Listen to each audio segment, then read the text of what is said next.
মুসলমানদের ঐক্যবদ্ধ থাকাটা যে কতটা জরুরি তার একটা বাস্তব প্রমাণ আপনারা দেখেছেন সোহরাওয়ার্দী উদ্যানে। আলহামদুলিল্লাহ সবাই না গেলেও অসংখ্য এবং বিভিন্ন ঘরানা ওলামায়ে কেরাম গিয়েছেন এবং বিভিন্ন ঘরানার বাংলাদেশি মুসলমানরা একসাথ হয়েছেন।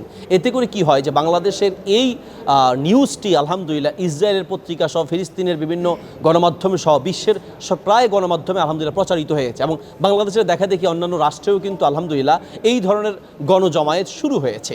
আমরা এক কথায় বলতে পারি যে আসলে আমাদের মধ্যে টুপি নিয়ে, পাঞ্জাবি নিয়ে, সামান্য মাসালা নিয়ে দ্বন্দ্ব থাকতে পারে, কিন্তু ইসলাম যখন ইসলামের উপর আঘাত আসবে, মুসলমানদের উপর আঘাত আসবে, তখন সকল মতভেদ ভুলে আমাদেরকে ঐক্যবদ্ধ হওয়া উচিত। যদি আমরা ঐক্যবদ্ধ হতে পারি, এটাই আমাদের বড় একটা শক্তি। একতা থাকা এটাই একটা শক্তি। এই জন্যই তো আল্লাহ সুবহানাহু ওয়া তাআলা কোরআন মাজিদে ঐক্যবদ্ধ থাকাকে নির্দেশ দিয়েছেন। ঐক্যবদ্ধ থাকা মুসলমানদের জন্য ফরজ। আপনারা দেখুন যে আসলে আমাদের যে দ্বন্দ্ব, এগুলোর পিছনে আমরা মনে করি যে অনেক ক্ষেত্রে তৃতীয় পক্ষ দায়ী।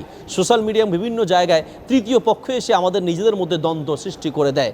এগুলো মনে রাখতে হবে যে কিছু মানুষ শয়তান এবং জিন শয়তান আমাদেরকে মতভেদ সৃষ্টি করে আমাদের ঐক্যে ফাটল ধরাতে চায়। আমাদের এক হওয়া উচিত। একজন উস্তাদ একজন ছাত্রকে বোঝানোর জন্য একটি গ্লাসে প্রথমে কালো পিঁপড়া তারপর লাল পিঁপড়া দিলেন। দেওয়ার পরে গ্লাসের মধ্যে কালো পিঁপড়া নিচে বাস করছে, উপরে লাল পিঁপড়া বাস করছে। দুই দলের মধ্যে কোনো মারামারি নেই। কিছুক্ষণ পরে ওস্তাদ ছাত্রকে বোঝানোর জন্য সেই গ্লাসটি একটু নাড়া দিলেন। গ্লাসটা নাড়া দেওয়ার পরে এবার লাল পিঁপড়া আর কালো পিঁপড়া মারামারি শুরু করেছে। ছাত্রকে জিজ্ঞেস করলো যে কেন মারামারি করছে জানো?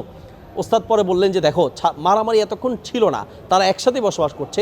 যখন আমি ঝাঁকি দিয়েছি তখন মারামারি শুরু করেছে। তো আসলে লাল পিঁপড়া কালো পিঁপড়া দোষের যেখানে মূল দোষ হচ্ছে যিনি ঝাঁকি দিচ্ছেন। তো আমাদের মুসলমানদের মাঝে আসলে এইভাবে ঝাঁকি দিয়ে তৃতীয় পক্ষ এসে আমাদের মাঝে ফাটল ধরাতে চায়, মারামারি সৃষ্টি করতে চায়। আসুন আমরা নিজেরা মারামারি বন্ধ করি, ঐক্যবদ্ধ থাকার চেষ্টা করি, নিজেদের পিছনে না লেগে নিজেদের দ্বন্দ্বে লিপ্ত না হয়ে আসুন আমরা ঐক্যবদ্ধ থেকে যারা ইসলাম বিদ্বেষী রয়েছে, মুসলমানদের উপর নির্যাতন চালাচ্ছে, তাদের বিরুদ্ধে প্রতিবাদ গড়ে তুলি।